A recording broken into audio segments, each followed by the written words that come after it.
जय श्री श्याम एवरीवन। आज हम करेंगे class 8th chapter 3 understanding quadrilateral. मैं पूरा एक्टिविटी के साथ देखो प्रिपेयर किया है इस चैप्टर को और आपको बिल्कुल अच्छे से समझाऊंगी। सो प्लीज़ वीडियो में एंड तक बने रहना। तो शुरू करते हैं understanding quadrilaterals, third chapter. Then यहाँ पे मैंने सबसे पहले लिखा है इंट्रोडक्शन, और इंट्रोडक्शन में क्या रखा है वो देखते हैं। जैसे जैसे आपकी बुक में दे रखा है मैंने बिल्कुल वैसे ही किया। तो प्लेन सरफेस क्या होता है?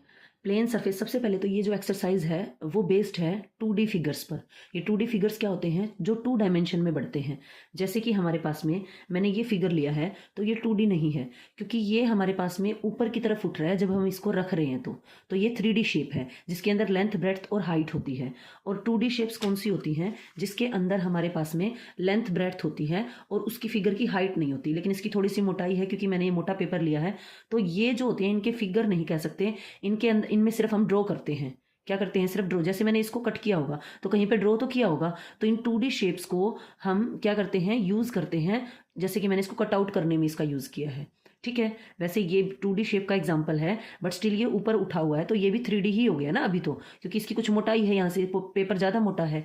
तो अब इसको रखेंगे साइड में। तो दुनिया की सारी चीज़ें 3D हैं। जैसे ये है, इसकी हाइट है ऊपर रखने पे, जो जब हम किसी चीज़ को पेपर पे रखें ऊपर उठा हुआ है तो वो 3D है, क्योंकि देखो उसकी ये हमारे पास में लेंथ भी है और यहाँ नीचे ब्रेड्थ भी है और ये हाइट भी है। इसका एग्जाम्पल है, सबसे पहले प्लेन सरफेस क्या होता है इसने दिया है। जैसे आपका पेपर, ये एक प्लेन सरफेस होता है, बिकॉज इसकी देखो ये हमारे पास में लेंथ हो गई और ये इसकी ब्रेड्थ हो गई, ये कटा हुआ है भाई यहाँ से। तो ये होता है हमारे पास में प्लेन सरफेस। और प्लेन नहीं होगा तो वो कैसा होगा? जैसे मान लो ये जो कैप है मेरे पास, ये खुरदरी है, तो ये प्लेन सरफेस नहीं है। ठीक है, तो ये हो गया हमारे पास में प्लेन सरफेस और वो प्लेन नहीं था। तो सबसे पहला तो हमें पॉइंट समझना था प्लेन सरफेस क्या होता है। ये एक्सरसाइज 2D फिगर्स पर डिपेंड करती है। प्लेन सरफेस क्या होता है? Paper represent a plane surface drawing without lifting pencil, वो प्लेन कर्व होती है। प्लेन कर्व क्या होती है? यानी कि जब हम ड्रॉ करते हैं विदाउट लिफ्टिंग पेंसिल, बिना पेंसिल को उठाए जब हम किसी चीज़ को ड्रॉ करते हैं, मे बी हम ऐसे कैसे भी ड्रॉ करें या हम सिंपली ऐसे ड्रॉ करें, ठीक है, या हम ऐसे ड्रॉ करें, तो ये हमारे पास में क्या होगी? प्लेन कर्व, मतलब कि जो प्लेन के ऊपर बनती है। जैसे आप ये यूज़ कहाँ होता है तुम्हारे, बताओ तुम कहाँ पे यूज़ करते हो? ये गेम खेलते हैं बच्चे, ऐसे ऐसे बॉक्सेस बनाएंगे ज़मीन के ऊपर। ये जो होता है पता नहीं ऐसे होता है क्या, फिर इधर बनता है, इधर बनता है, इधर बनता है, ऐसे करके। और फिर वो जंप करने वाला जो गेम खेलते हैं बच्चे, है ना, यहाँ पे जंप किया 2, फिर ये ऐसे करके। तो यहाँ पे देखो आपने जमीन पे ड्रॉ किया, तो इन शेप्स का आप ऐसे यूज करते हैं। ठीक है, अगर इसको कोई बच्चा ऐसे करके टेढ़ा बना देता तो इसका यूज नहीं होता, तो यहाँ पर इनका यूज होता है। तो जमीन को आप अगर प्लेन माने तो उसके ऊपर आपने ड्रॉ किया है उस चीज को। ठीक है, तो अब है प्लेन कर्व क्या होता है। प्लेन कर्व हमने देखा ना, made by joining points, points को ज्वाइन करने से बनता है। जैसे मान लीजिए मैंने ये पॉइंट लगा दिए, अब मैं इनको ज्वाइन कर रही हूँ ऐसे विदाउट लिफ्टिंग पेंसिल। ठीक है, made by joining points if made only of straight line.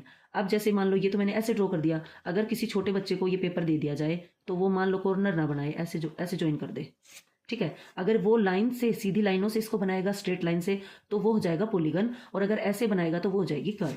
तो made by joining point, plane curve होता है क्या? If made only of straight line, तो वो जो हो जाएगा पॉलीगन। यानी कि ये दोनों ही हमारे पास में प्लेन कर्व है, बट ये वाला हमारे पास में क्या है?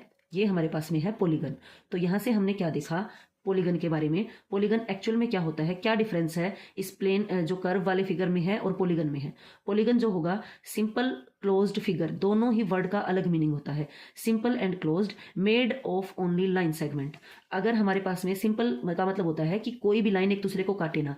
अगर ये फिगर एक दूसरे को ऐसे काटता, क्रॉस करता, कहीं पॉइंट पे ये मीट कर गया, तो ये पॉलीगन नहीं होता। सिंपल का मतलब है अपने सीधे सीधे रास्ते जाए, किसी को काटे पीटे ना। जैसे अगर मैं इसको ऐसे बना दूं तो ये भी क्या नहीं है, एक हमारे पास में क्या नहीं है, ये पॉलीगन नहीं है। अगर आपकी बुक में दे रखा है एक ऐसे करके, ऐसे करके, ऐसे करके, ऐसे फिगर दे रखा है, तो ये ओपन भी नहीं होना चाहिए, तो क्लोज्ड होना चाहिए, सिंपल होना चाहिए और लाइन सेगमेंट से बना हुआ है। ये पॉलीगन नहीं है, ये नहीं है, क्योंकि ये सिंपल नहीं है, काट रहा है। ये ओपन है, ये भी नहीं है।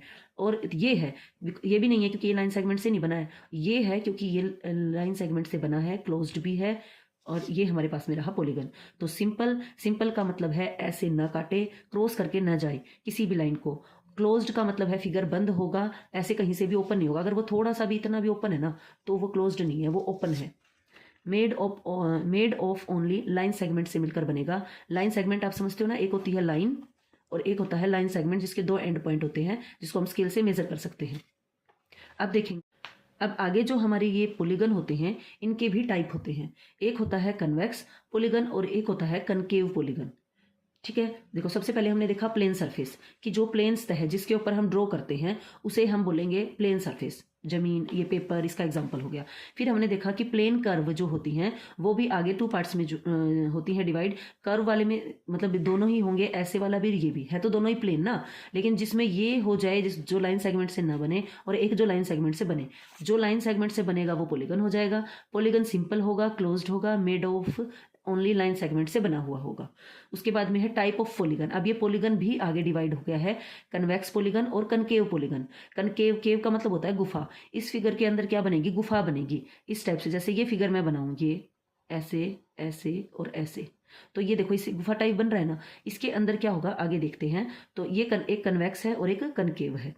आगे चलते हैं। अब ये कन्वेक्स क्या होता है और ये कनकेव क्या होता है। कन्वेक्स पॉलीगन वो होते हैं ऑल डायगोनल लाई इनसाइड। अब ये डायगोनल क्या होता है, no part goes outside, line joining any 2 points lies inside. हर एक पॉइंट को ध्यान से समझेंगे।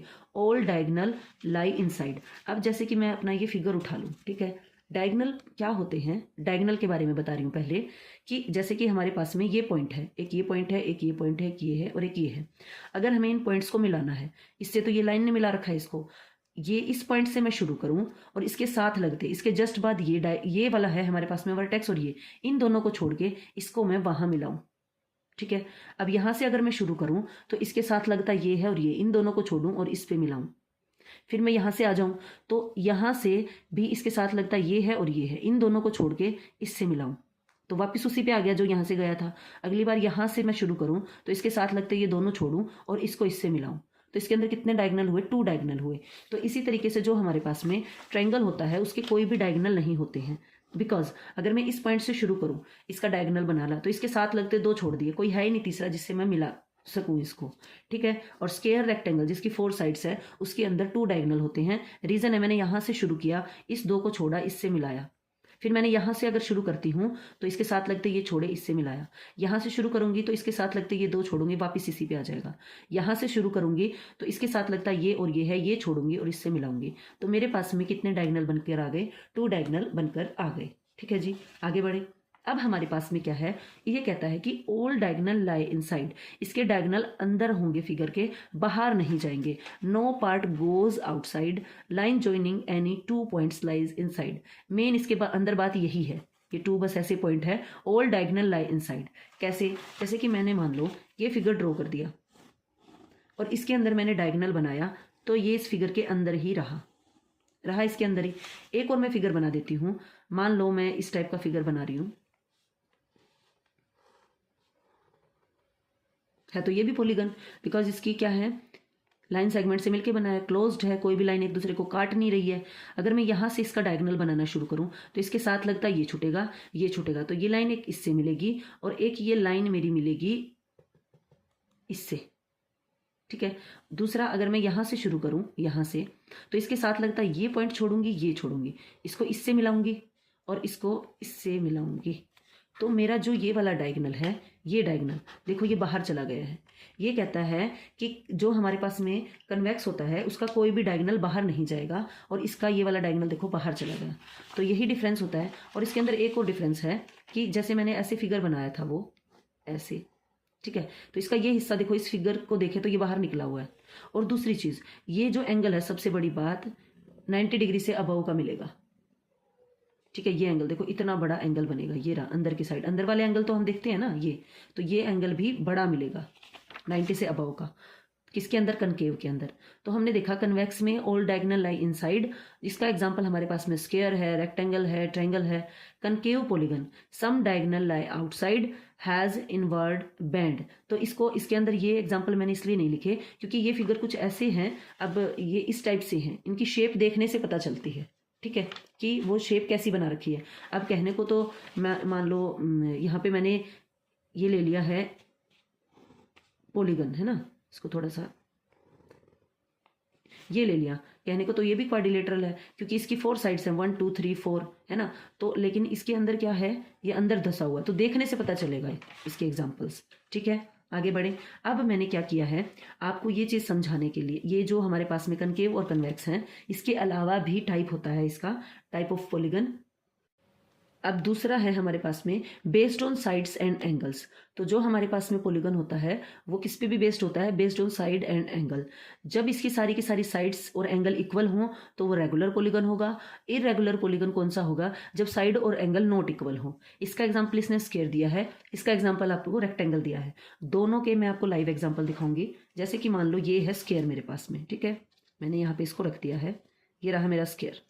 सबको पता है कि स्क्वायर के सभी एंगल्स 90 डिग्री, ये वाले जो एंगल है 90 डिग्री होते हैं।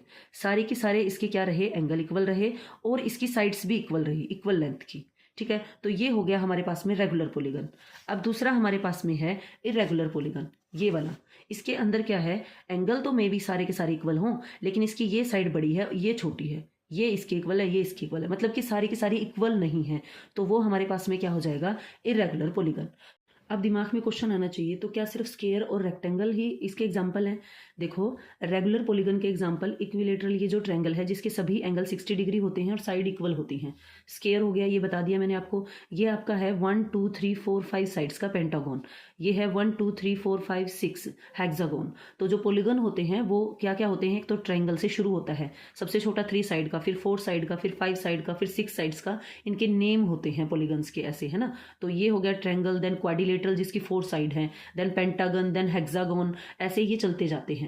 और ये जो लाइनें लगी हुई है ना, ये दिखा रही हैं सभी साइड्स इक्वल हैं। और जब अपोजिट साइड इक्वल हो तो हमारे पास में डबल लाइन होंगी। Thank you, please like share and subscribe.